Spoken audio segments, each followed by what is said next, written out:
This episode is sponsored by Skillshare. What is a human being? Every generation of scattered tribes are treated, and how much more so when we are scattered to a million. Connected to desktop Wi-Fi JJ0E and interview problem. Fundamental cell of DNA.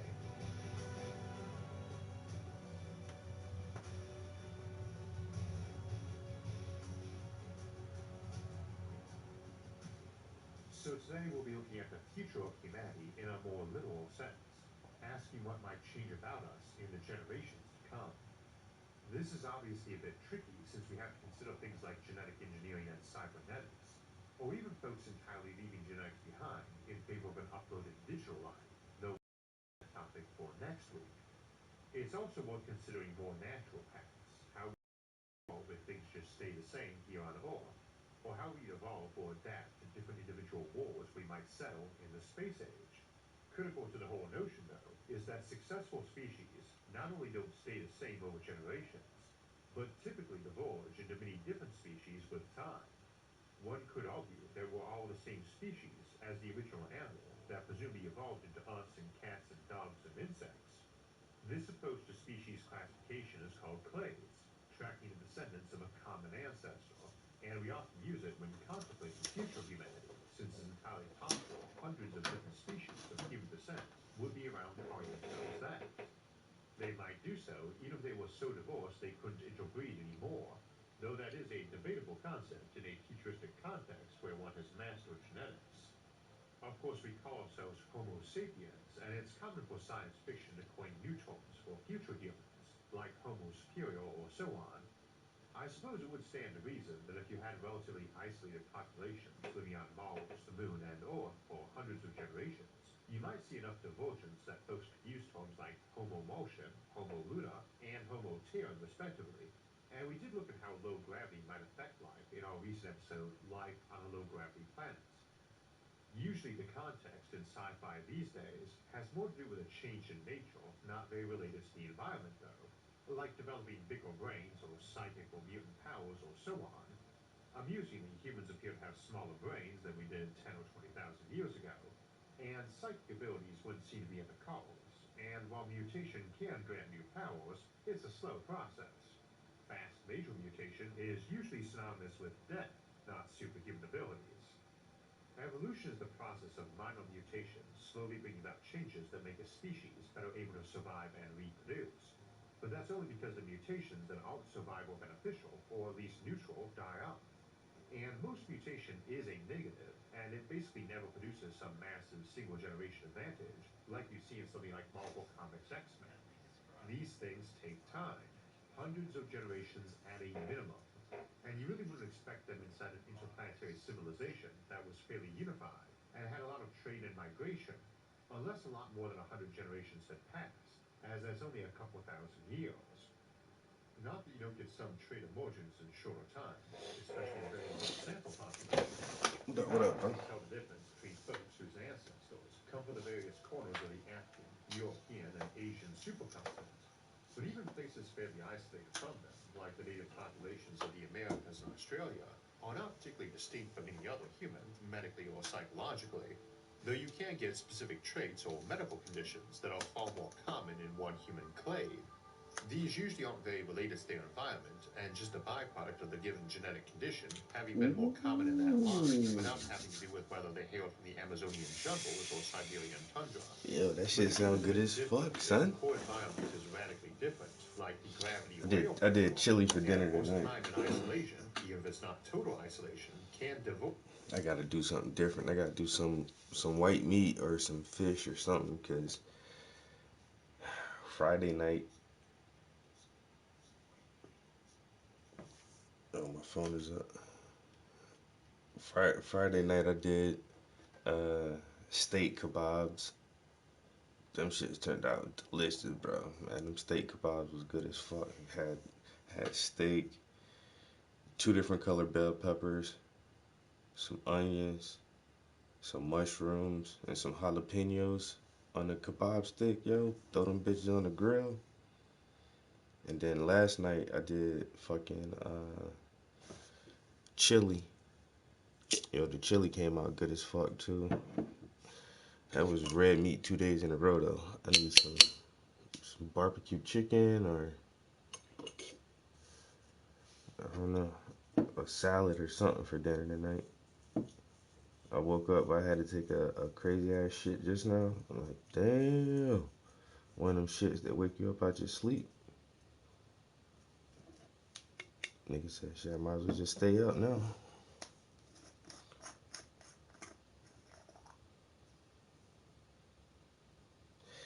Yeah, one of my homies who live up here where I'm at, yo, he don't eat red meat at all either, bro. At all. This motherfucker eat chicken, turkey, fish. That's it, yo. Chicken, turkey, fish, chicken, turkey. That motherfucker do not eat no fucking cow, yo. That motherfucker will not eat that red meat. He don't eat pork either. No pork, no red meat, and he don't eat a lot of sugar. Like candy, this motherfucker don't drink soda. Pretty healthy guy. Yeah, if I can get that red meat out my diet, yo, cause I don't eat pork, and like I say, man, sugar is my crack, yo. I be trying to limit my sugar intake. That shit hard as fuck. But if I can cut back on the sugar and stop eating red meat, I'll be good too, yo. I done up my water intake over the years, yo. I drank hella water, but I still drink like a lot of processed juices, not like natural orange juice and apple juice and all that shit. Everything already processed and pasteurized and freeze dried and all this other shit.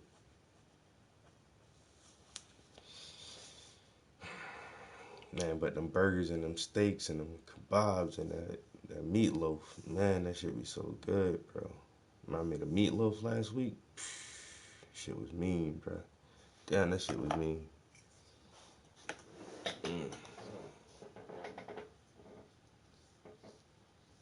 This motherfucker said grilled cheese with spinach. Oh, you know what I meant to do? I forgot to do that shit. Well, if I do that shit tonight, I can do like I got a bunch of sweet potatoes I need to cook, yo.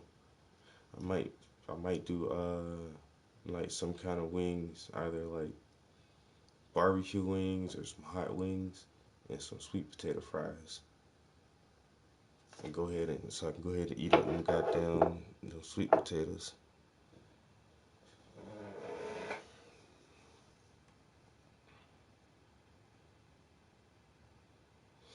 Yeah, and once again, that's what my homie do. Like any kind of patties or ground meat for different meals, like for chilies or burgers or all that shit. He just use ground turkey. Yeah, he like burgers, but it got to be a turkey burger.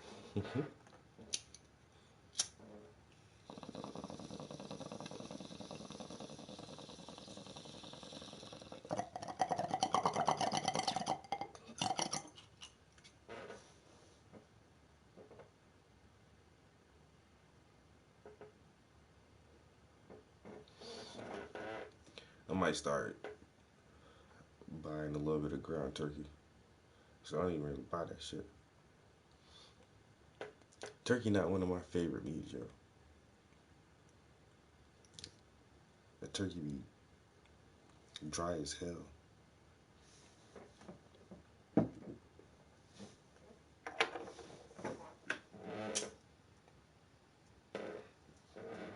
I only got one water up here.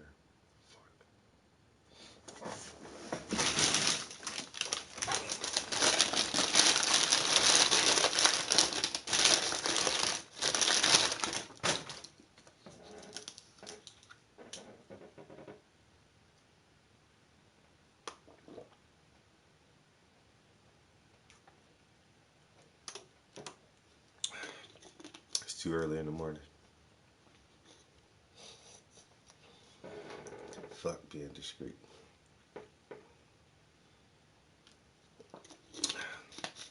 Ain't nobody in here but me and you anyway.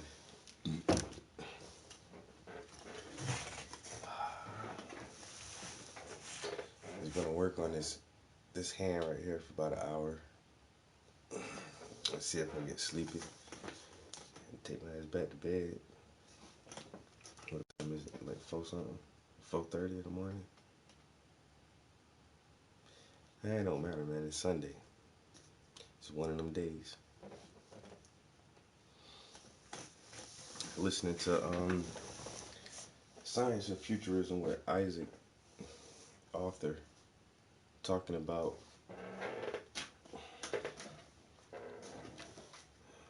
we already talked about this one time, but genetic divergence in civilization. Just saying, what if we do colonize other planets and we live on different planets for hundreds or thousands of years? Would those people be the same after, you know, 15, 16, 25 generations of living on a different planet? Or would we have to start classifying different parts of humanity as different species? Um, Homo nebulis, Homo superius, or Homo lunar, or like if they live on the moon of on Titan, and they would be moon people, you know, so you would have to call them something different than Homo sapien. But that's I don't know. Ever since a kid, I've always liked the science fiction stuff, the Star Trek, the Star Wars. Star Wars did a really good take on, you know, interstellar civilization where there's just different types of races everywhere.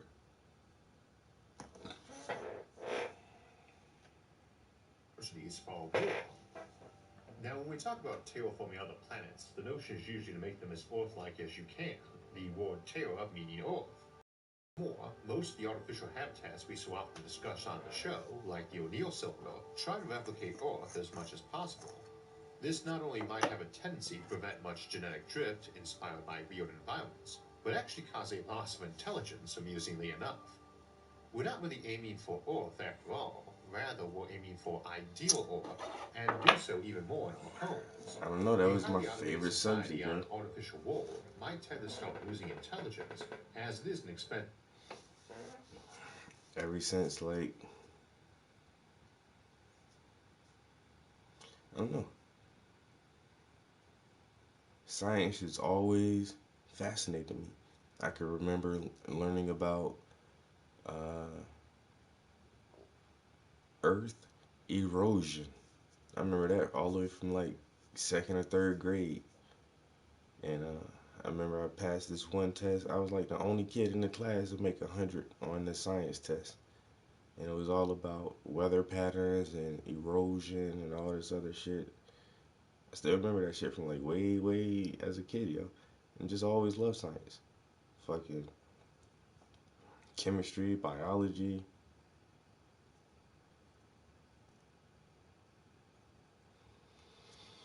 If I stayed my ass in school, I could have been in a lab somewhere studying some crazy shit, trying to come up with some fucking cures for cancer, or trying to figure out how to implant cybernetics into the brain or whatever, yo. Like I say, science fiction, yo, that's been my shit, yo, my whole life. Always, always loved science. I say all the way from some of the earlier books I read from Ray Bradbury. Ray Bradbury wrote a lot of stuff about um, Mars, yo. Life on Mars and people living on Mars. He had tons of little short stories about Martian life, yo. Uh, Reading motherfuckers just like Aldous Huxley's famous book, Brave New World, yo. That was a real futuristic look at what might be. Um, Especially Orson Scott Card. If you read the Ender Game series or the Doom series, or like, I just love all that far future shit, yo. And like like I say, all of that shit is hated math, yo. I still hate math. I can't fucking count, nigga. Fuck that. I can't stand math. I'm bad. I'm terrible with numbers, bro. Terrible with numbers. But down, like I say, even as a kid, I just noticed like when the technologies were possible. Like when you used to watch Dick Tracy, and Dick Tracy had his watch, he can talk to his fucking watch, and now we can do that shit. The Jetsons, watching the Jetsons cartoon, and they had fucking these little TV screens where they can fucking see each other and talk to each other through the fucking TV screens. Now we doing that shit like right now, literally, like you know what I'm saying? Star Trek, where they're fucking their computer screen lights up and they touch that shit the same way I'm touching this shit right now, touching my screen, moving that shit, making shit play, solving survival, pausing shit just by touching that shit. You know what I'm saying? They talk to their computers. Now we can do that same shit. We can talk to our phones and it'll give us answers like, I don't know, that's why I always love sci-fi. And now like most of the shit that was pure science fiction, it was purely science fiction when I was a kid, is a total reality. Right now, this shit is real. It's real science. And if you keep up with science fiction now and how these futuristic thinkers are composing their stories, and they're trying to imagine where shit will be in the next 100 years, 1,000 years, and some people get a lot of shit pretty damn close. You know, and that's kind of like the Matrix movie, and now we're on the verge of having a Matrix-like system. And when you watch the Matrix, and it's just like, oh, it's some sci-fi crazy movie. At the time, the Matrix, purely science fiction, pure science fiction. Now, uh, uh, 20 years later, in just 20 years, the concepts in the Matrix are on the verge of being science fact. I love shit like that, yo. Love science fiction, and I love listening to this dude, Isaac Arthur, because he talks about all these cool, crazy ass concepts that may actually happen one day.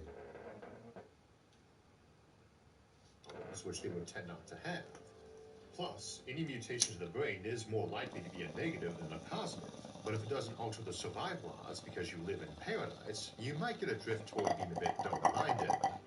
Now, as a few quick caveats on the notion of evolving intelligence.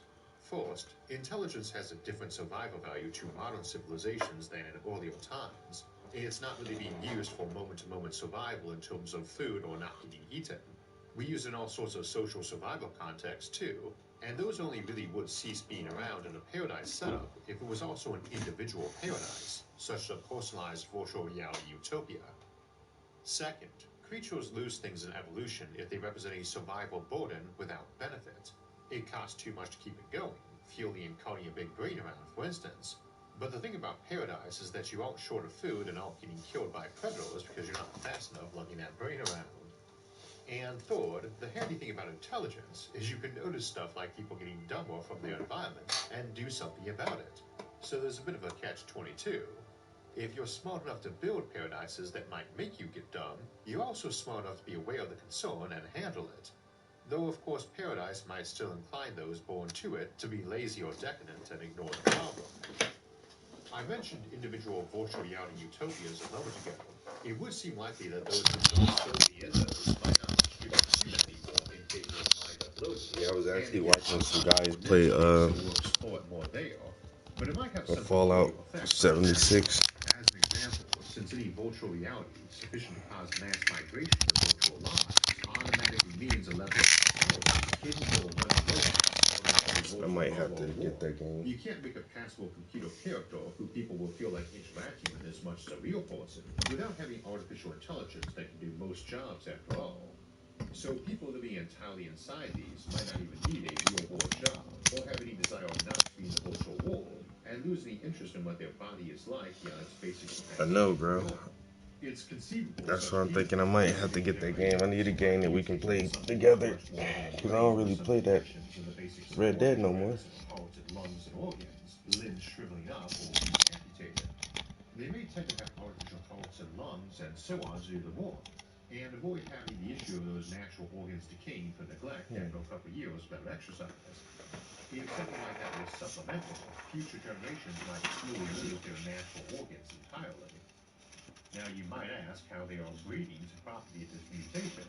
This is not a major issue since they could probably swap DNA with a chosen partner and have a tank-burn kid.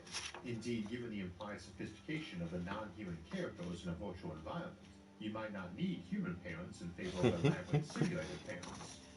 That's also a potential option for space colonization. As we discussed in I'm trying to see how can I one stop example of this a sea ship glare. for interstellar colonization is a small ship with self-replicating machinery that can arrive in some new system and start terraforming and seed farming possible person or digital DNA banks. If your computers are good Nope. enough, human Oh level no, AI man, or that better, glare is they harsh. can presumably grow humans in tanks and raise them. Many of those kids might be a bit adverse to regular reproduction methods and opt to tank burn their children too, or even skip on parenting, trusting grandma AI to do it better than they could, and might get evidence backing that point by comparing those kids to those born and raised more traditionally on that colony. An upsetting notion, but a computer designed to raise kids might be better at it than actual people. Or that so, or I mean, I thought the so, game, I thought it was an excellent game. I just for some games, I don't and might start figuring like that the their reproductive online. organs were fairly redundant. A pretty critical part of normal evolution in complex organisms is sexual reproduction. I don't know. It's like they're just some games I really enjoy just as the story, just as a single player, story based campaign game. Like I don't need a bunch of the online shit. Um, what's the hacker game where you run around the city? Watch Dogs. I love Watch Dogs. A lot of people didn't like the first one with Aiden Pierce. I like the first Watch Dogs actually. It seemed like it didn't live up to all of the hype that they put out for it, but no game or no movie ever does. They just super hype up all our entertainment now. But anyway, the first, Enforcer was good, bro.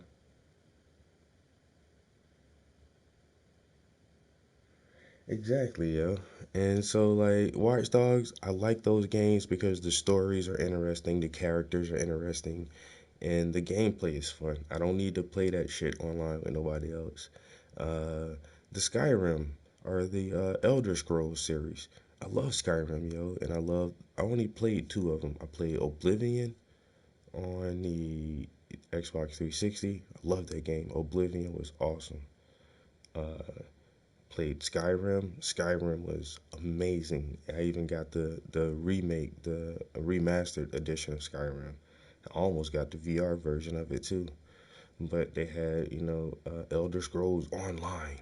And I even got that. And then I played Elder Scrolls Online and I was like, this doesn't make the game better for me to play it online with other people. It doesn't make it better. So I stopped playing that.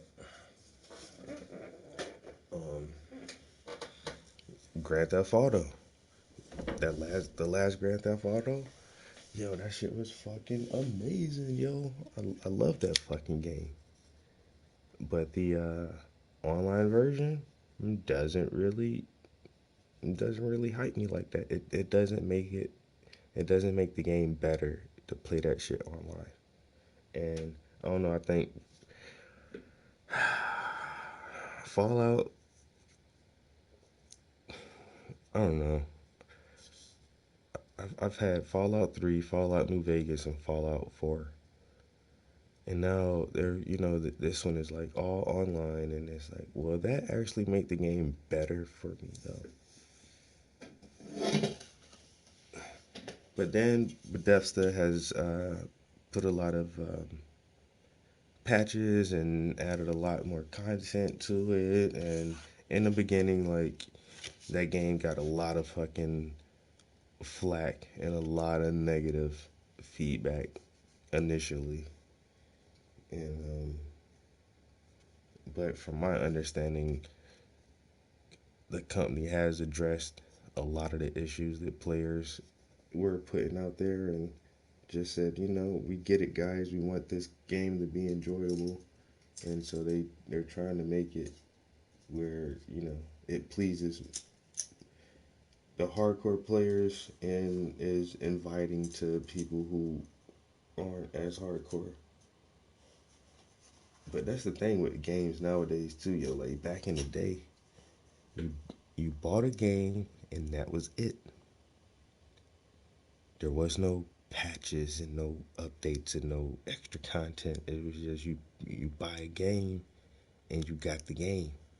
Now it's like no game is really ever finished. They're selling like incomplete products, which is the marketing on that shit is amazing, and how they just somehow gotten us to accept this shit that we're buying an unfinished product and we're going to have to continuously pay in order to get the newer updates and get closer to the finished product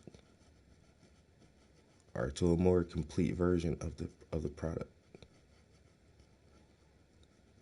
which is a weird way of selling anything. Like,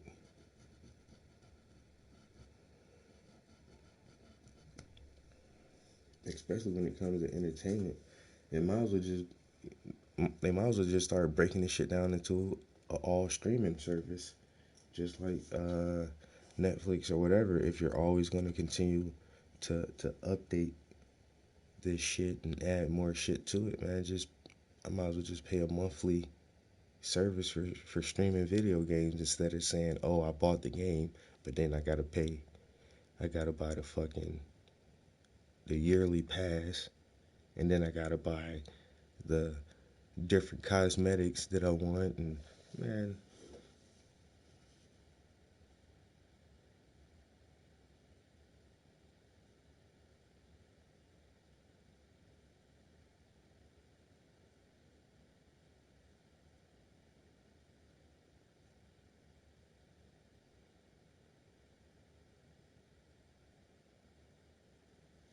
yeah, we adapted to that shit, bro.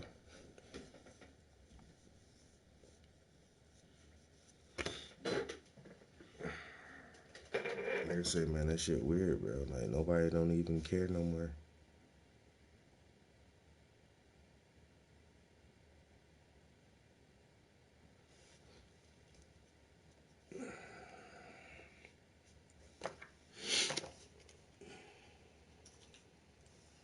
Like I actually paid for the whole version of the new Call of Duty. Man, day before yesterday, a 45-minute uh, update on that shit. I'm like, really, bro? Came in the house, ready to play the game, turned that shit on. I'm amped, like, yo, about to play the game, yo. 45 minutes of waiting. And then it has to copy itself another 10, 15 minutes. Then it has to install another 10 or 15, 20 minutes. It's like, yo, what the fuck, bro? What the fuck is this? And now they have the servers on crossplay, so you're playing with Xbox players and PC players, which seems cool, but it generates so much lag, and the PC players can have their mouse and their keyboards all set up super crazy, where it just gives them an advantage, or they have different controllers for their PCs. Xbox players have different little shit they can do to their controllers to make it easier for them. And it's like, man, I still like playing it, but y'all doing too much, man. Fucking y'all fucking shit up, bro.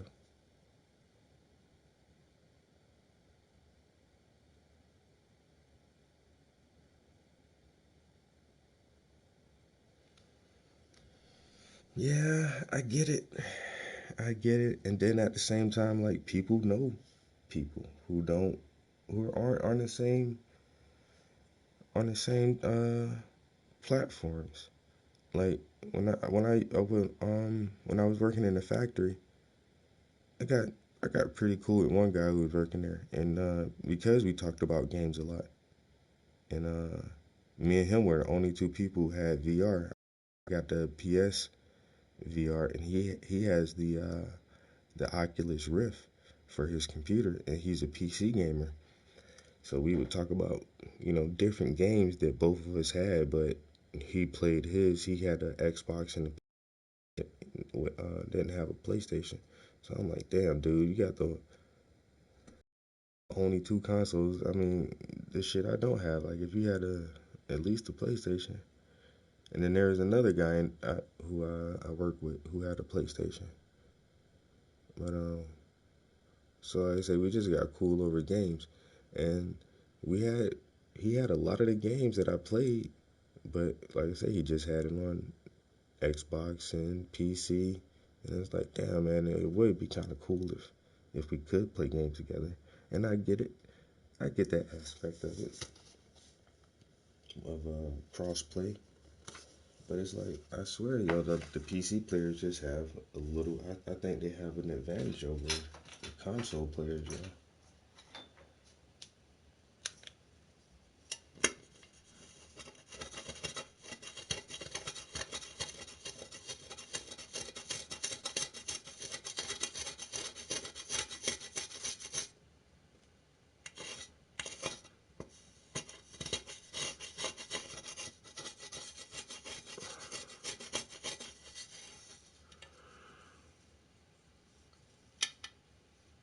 But there's an option to turn that shit off on there. But then it's weird too how it's set up because on the bigger maps, and that's the reason I actually purchased the whole game is because it has those bigger maps that kind of remind me of Battlefield a little bit. And so I'm like, okay, Call of Duty got big maps now, and they got like the modern technology and the new guns and stuff. Not like Battlefield just been going backwards for the past couple games. So I'm like, and I like playing shooters. So I'm like, okay, I'll get this shit. But then, like I say, with that crossplay shit, yo, the smaller maps, you can turn crossplay off. And you can say, okay, I'm on the PlayStation. I only want to play with other people on PlayStation. No problem. But then when you want to try to play the bigger maps, it says, oh, you have to turn crossplay on because of the number of players required for this mode. And it's like, really, yo? For real, though? You're gonna make me turn the crossplay on. There's not enough people on PlayStation alone who wants to play this shit. Like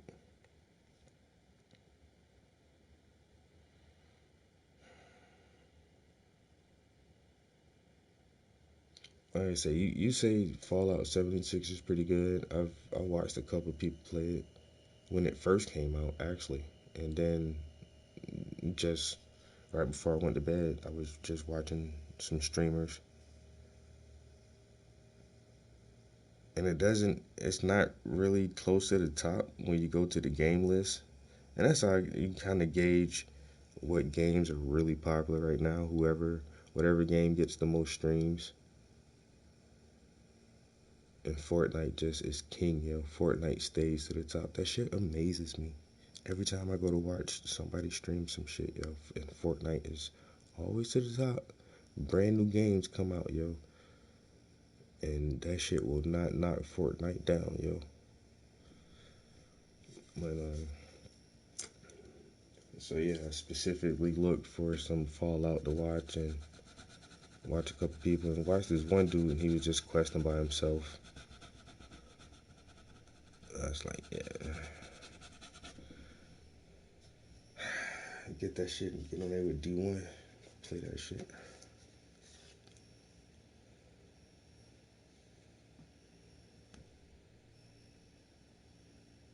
Yo, in the last stream I did, this early morning stream, yo, this one dude was in here telling me about the finger on this shit so bad, yo, like, yo, that finger's fucked up, that finger's fucked up.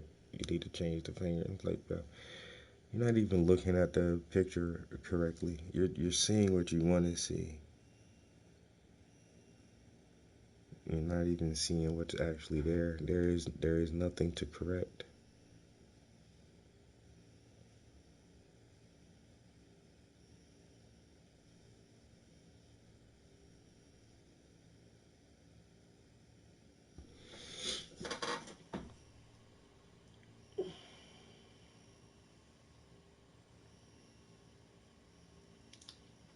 Yo, baby's kids, what up, man? Yo, and I don't know, man. I keep looking up new stuff about that or whatever content comes out about Cyberpunk. But the thing is, yo, that really got me about it is initially they said it was going to be a third person shooter. Uh, third person like RPG shooter, whatever other descriptions you want to put in, but third person because it's this once again this futuristic cyber setting, this densely packed urban city with this high technology overlay and fucking robots, cybernetic enhancements, and AIs, and but then they made it first person, and you can't see your character. So all the upgrades you can get, all the dope ass visual perks, the clothing and the cosmetics that you can add to your character, and you can only see it like certain points of the game. Like if he's riding on a motorcycle, the camera switches to third person, kind of like Destiny did when you jumped on the fucking on those little flying scooter type shits. The camera going into third person view, but it's like for a game like that, I would definitely want to see my character the whole time. I want to see the character the whole time. Like Mass Effect, and that's what I'm thinking. Like Cyberpunk is gonna be like a Mass Effect type game, or very similar gameplay or control style, maybe something like that. But once again, like Mass Effect was in third person, so you can see the whole character, and see the cool fucking character designs.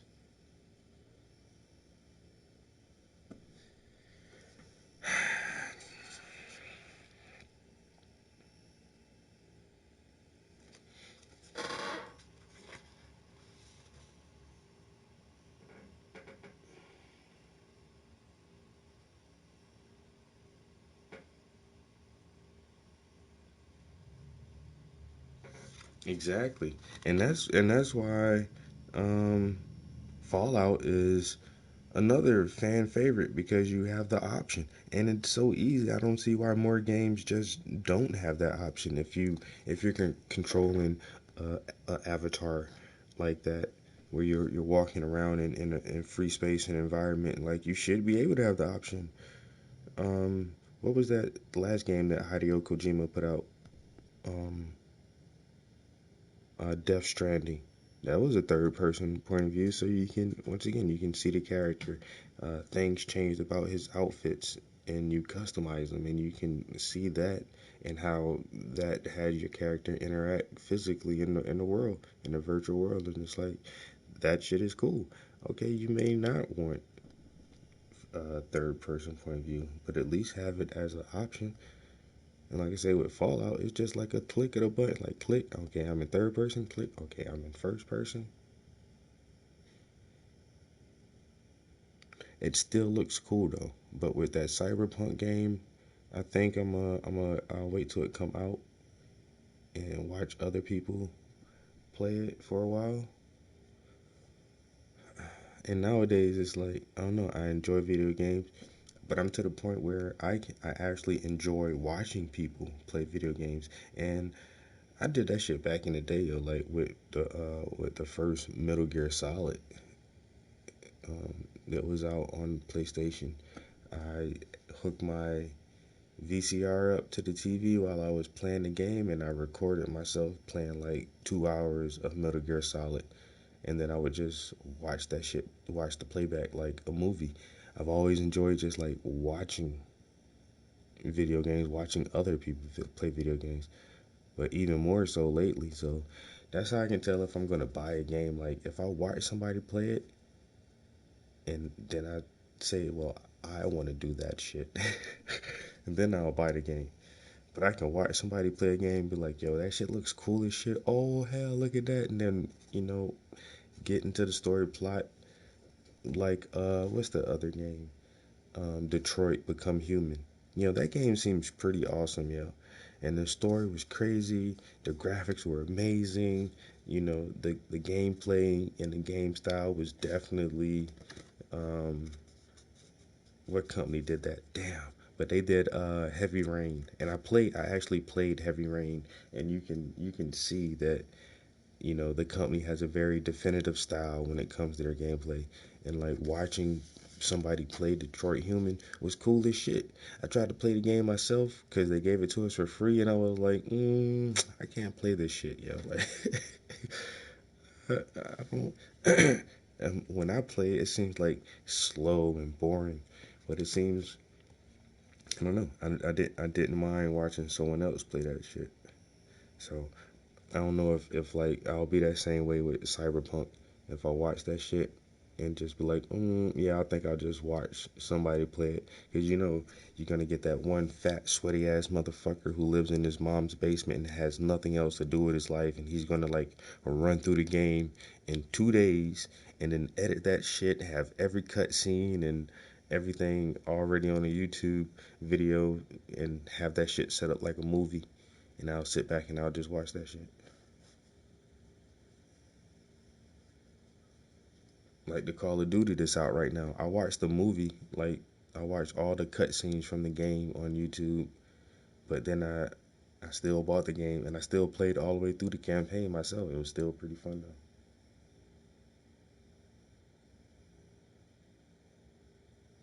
though. Not the Venom OG. Damn.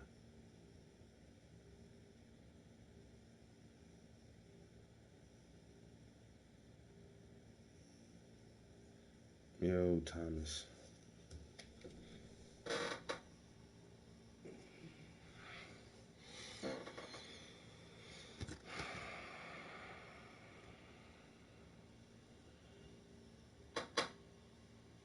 As such, organisms tend to have very long generations compared to, say, an amoeba. So swapping in DNA allows you to collect all the mutations every member of that species has acquired, not just your long chain of singular ancestors, where the organism simply divides itself to reproduce.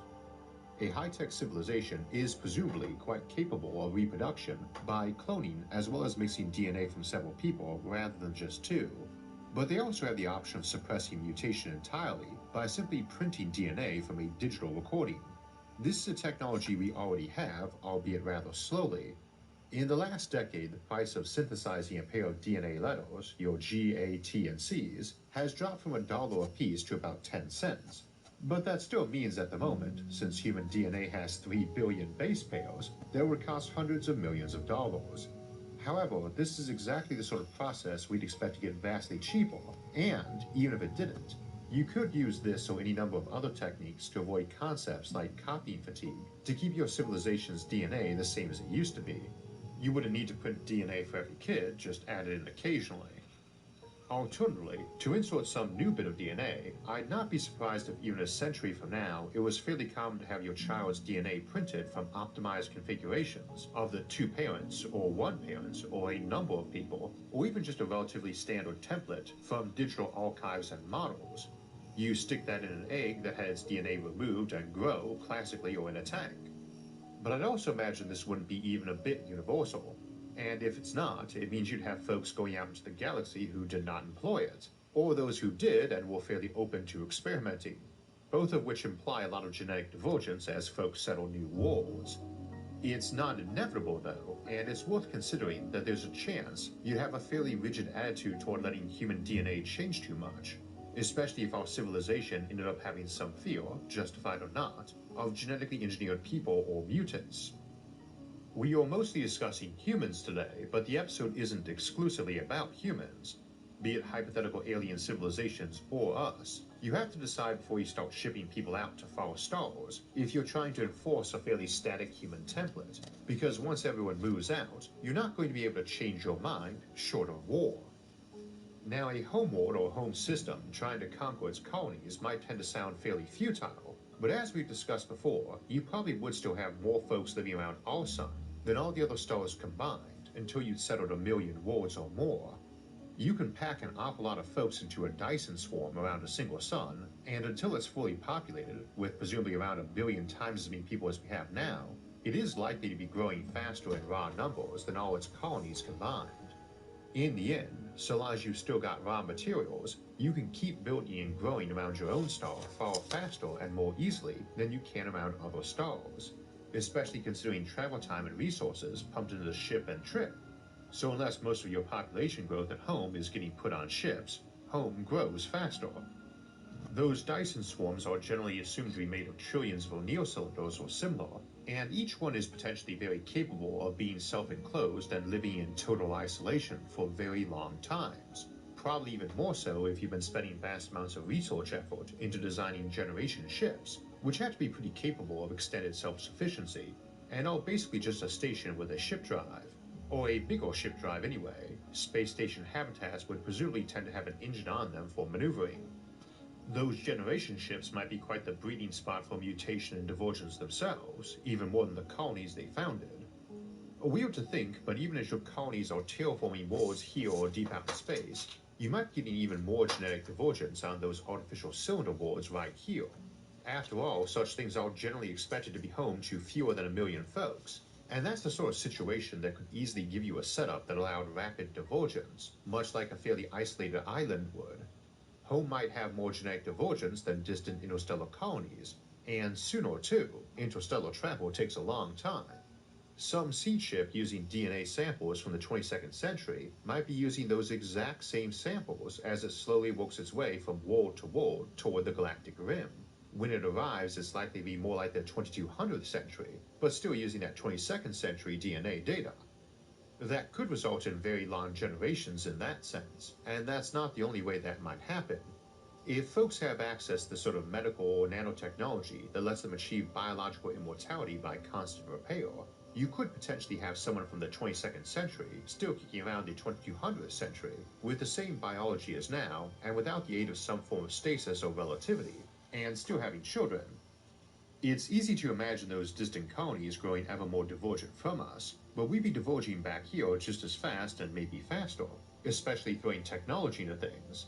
It's quite possible that within a century or two, we'd have figured out how to engage in uplifting, taking an animal and genetically tweaking it to be more intelligent, like an ape or dolphin or elephant or cat or dog, but with human intelligence. If that happens, it would seem almost inevitable that you'd end up with relatively large civilizations like that.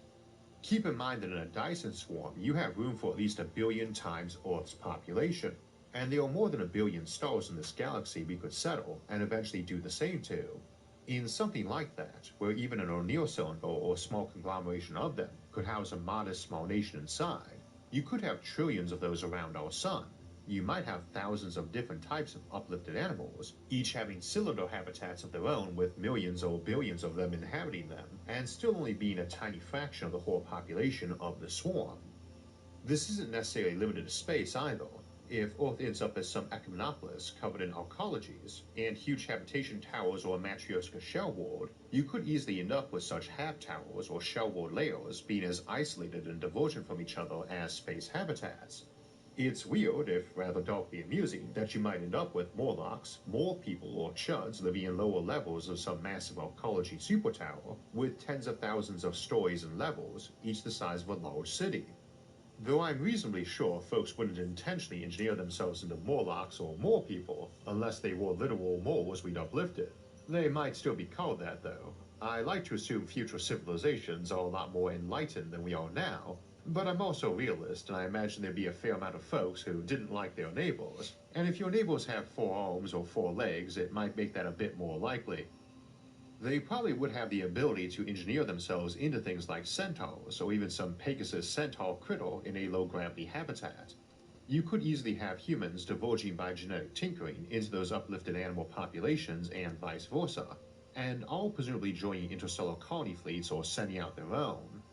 This doesn't even go into all the cybernetic and transhuman options, let alone the sort of mega civilizations you could produce inside virtual simulated worlds, which can potentially hold millions of times more people than any station or civilization running on classic biology, if their computerized versions of neurons are more energy efficient.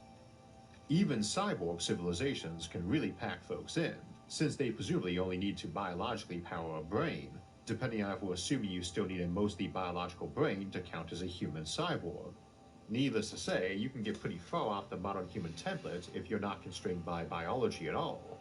You can go cram your brain into a giant mecha or have a spaceship for a body. You can also presumably start adding cybernetic components to your brain, or even just growing more brains, or networking folks together.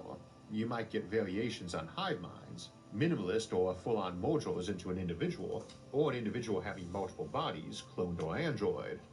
All of these options can presumably be set up to be hereditary too.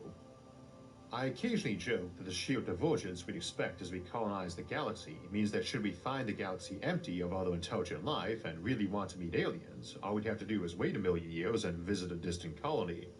However, you probably wouldn't even need to get on an interstellar ship.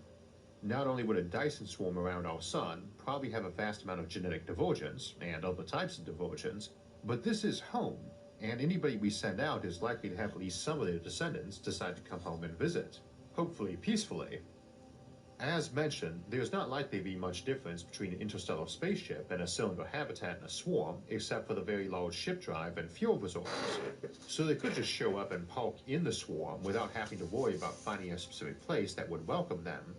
Also, because the fuel and energy needs to move such spaceships around is so huge compared to what you need to run life support on them, even if you showed up with just the remnants of your fuel kept for emergency maneuvering, it's probably enough to run your power needs for very long times, thousands if not millions of years.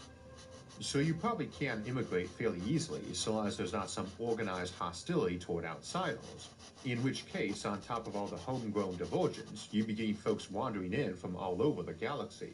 There's no real maximum size to such a swarm, so long as your density doesn't get too high to manage heat issues. If you assumed every inhabited system, after getting decently settled, sent home some big habitat ship every century or so, then a fully inhabited galaxy would be shipping over 1 billion such habitat ships to Earth, or Sol anyway, every single year. And that's ignoring any trade between systems, just the occasional small group in any given star system that feels like making the pilgrimage. Presumably, they're also often doing this to their neighbors or back down the long chain of colonies they leapfrogged out from Earth to galaxy's edge along. You also might see a lot of that colonized by seed ships or gardener ships that just slowly meander out from Earth, stopping at new worlds and systems to deposit some colonists and restock on materials before moving on. Those gardener ships, see the Galactic Gardeners episode for details, are basically breeding up more people between stops since they have decades between each and leave a fraction of their people on each new world. Many might reach the galactic rim, then turn around and follow their path back to go home and see all those seeds they planted that have been growing up over tens of thousands of years since they left.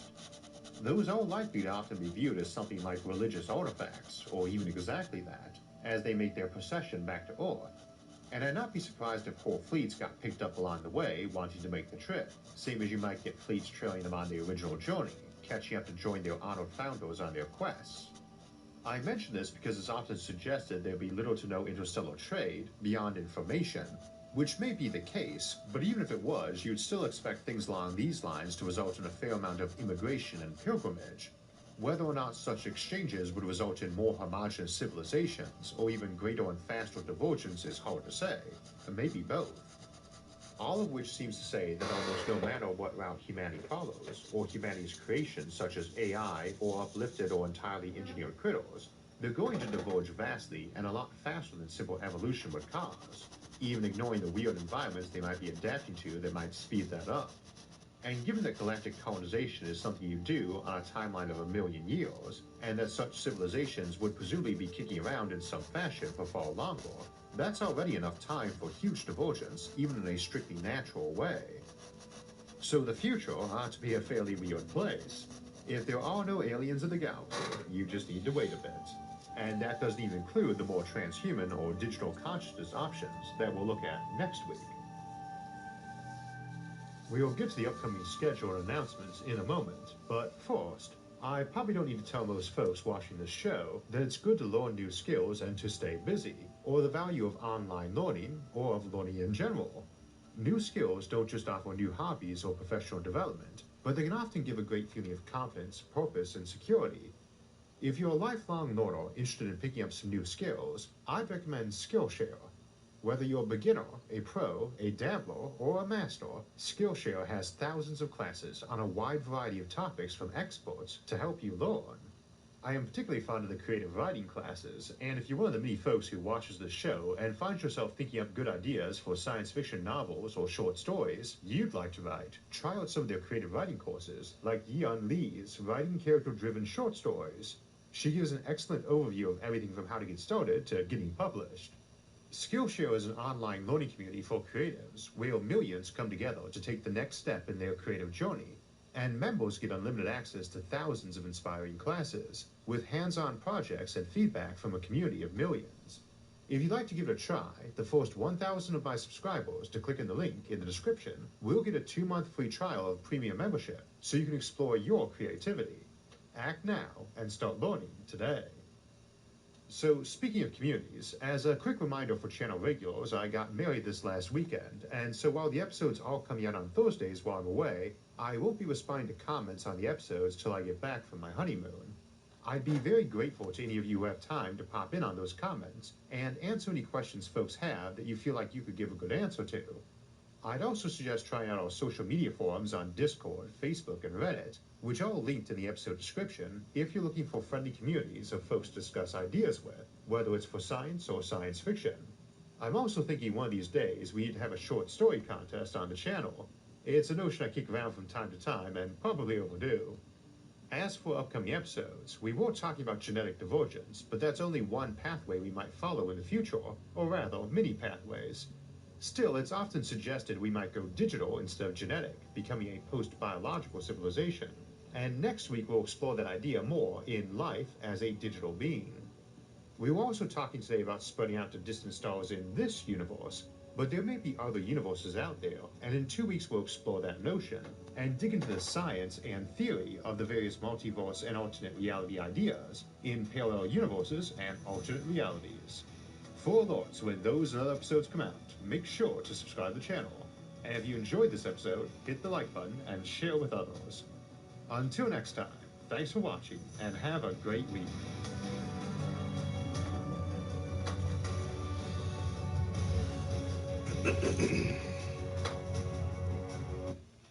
A post-biological society where motherfuckers don't even have bodies no more, you know?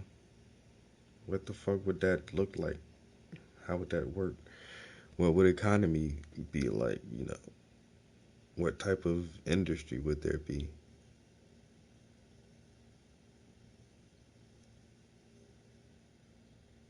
Even if we can make it to a post-scarcity society where our automation is so proficient that, you know, there's an abundance, and there's enough for everybody, literally. I mean, there's enough for everybody now.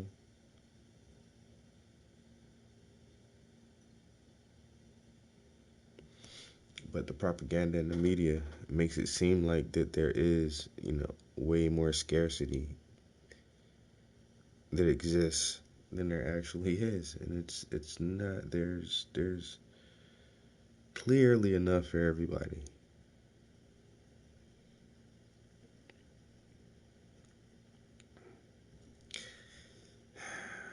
But when it gets to the point where everybody can see, that's the only thing. Everybody doesn't see that there's enough for everyone. Because the people who hoard all the extras, they make it that way. They make you blind to the fact that they have so much extra. Like, no, it's only enough for us. Actually, guys, it's not even enough for all of us right now, dude. We're overpopulated. There's too many people on the planet, and we can't sustain this level for much longer. And wrong, false, false, total lies.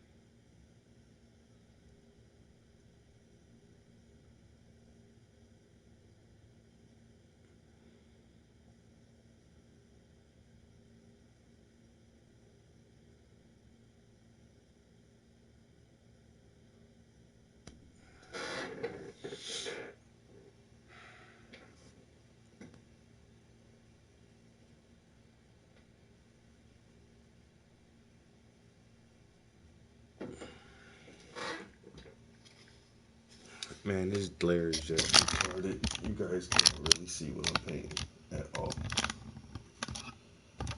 I hate that, but thanks for chilling with me anyway.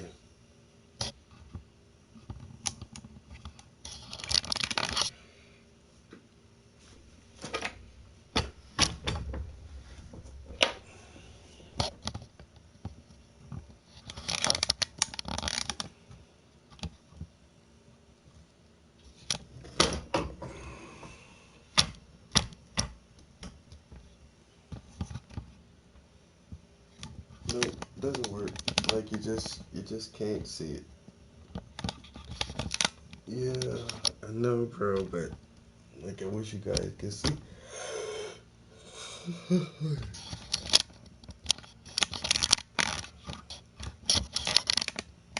Jesus.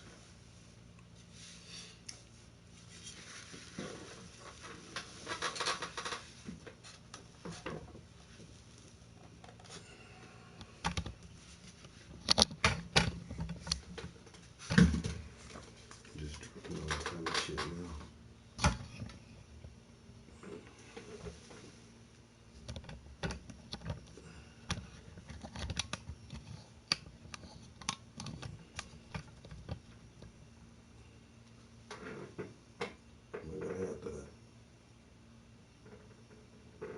I'm gonna have the camera on that side now.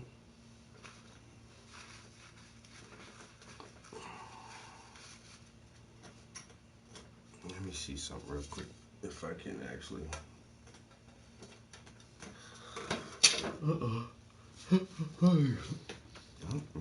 might take my ass back to sleep.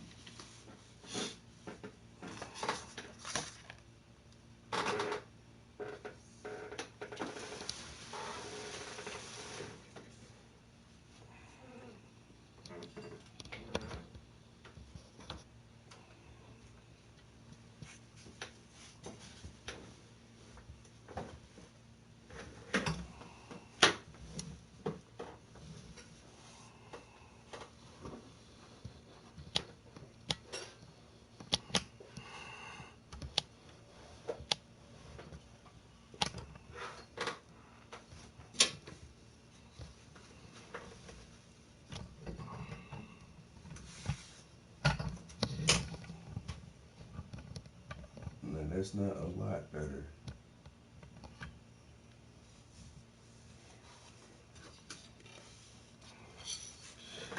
but it's a little better.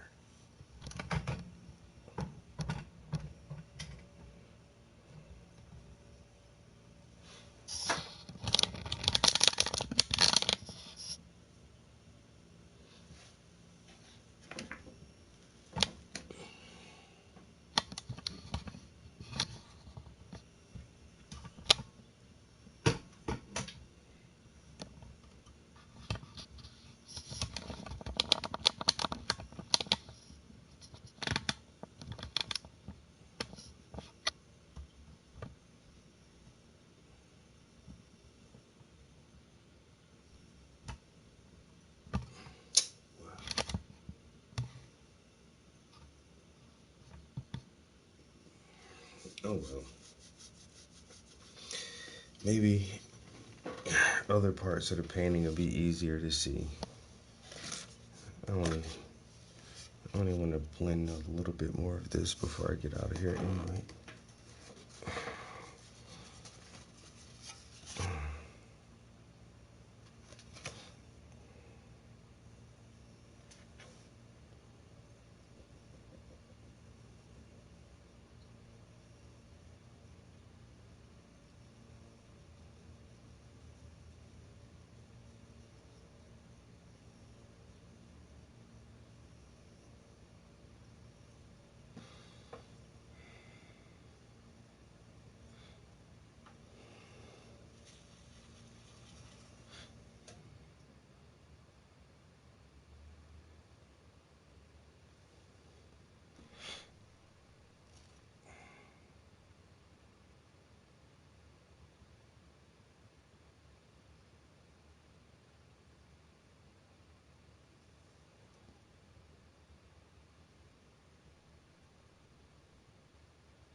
Cut the grass yesterday. The first time I cut the grass all year, yo. It's fucking. What month is this? May? It's crazy, yo.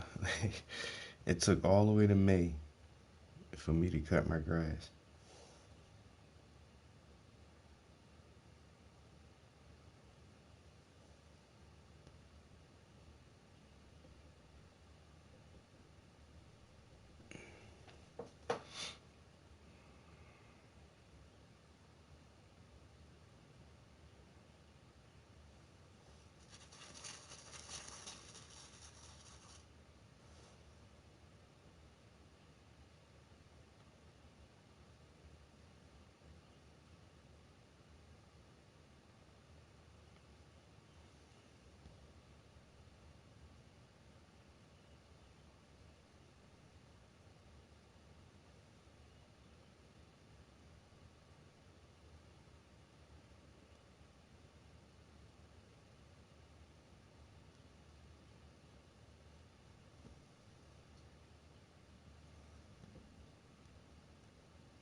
Alright, guys, I think that's a good stopping point.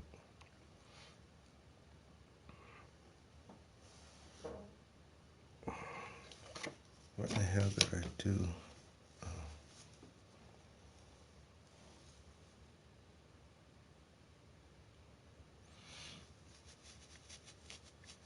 More than likely, I'll be back up in here later today for a couple more hours working on this hand. Got a few brushes dirty. Let's see here. Oops. That would have been bad.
So still just working on the skin colors right now.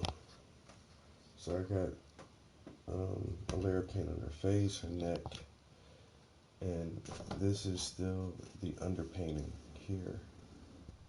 So we're applying the first layer of paint on top of the underpainting, which is technically the second layer of paint. But slowly pulling out some lines and some details. And so we'll go over the skin. And once I get finished with this, I'll go back and start over and do it again. And add some more details, some more highlights, and sharpen up some of the lines and stuff. And then we'll start working on the background all at once.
Yo, catch you next time.